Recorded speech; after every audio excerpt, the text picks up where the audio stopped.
outside of the fact that I have 8 daughters, if I went from some of my wandering days before I got married, I went on a last minute trip, decided to go to the Middle East and spend some time to discover what the people were really like over there instead of what the news said. And I wandered around backpack style from one place to the next and had a time when I had felt to go and jump over to Jordan at the end of one of my trips. So I was low on cash.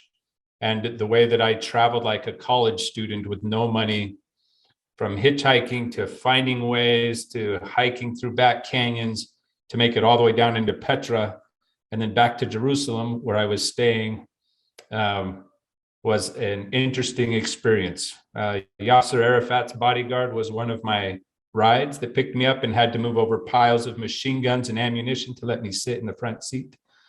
We had to try to find a way to get across the border that they said had landmines, but I had no money and they wouldn't let me. And so they interrogated me for about 2 hours until a Jordanian man came and out of his want gave to me, an American who had plenty, but not at that moment, all the way down to the Palestinian man who had a dump truck.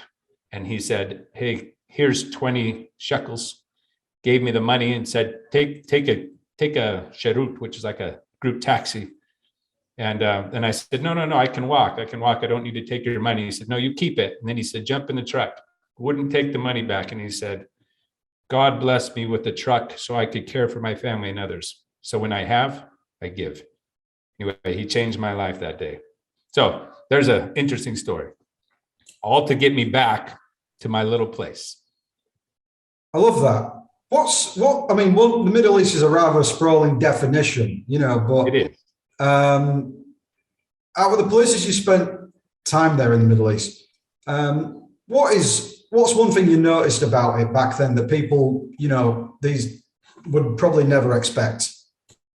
Now, remember, I came from the US, which is saturated with a certain type of media and a certain message of what people are like, especially what Palestinians are like. They were rock thrower terrorists in my book. That's what I was taught. When I got there, I found they were the most open, accepting, loving people I had met.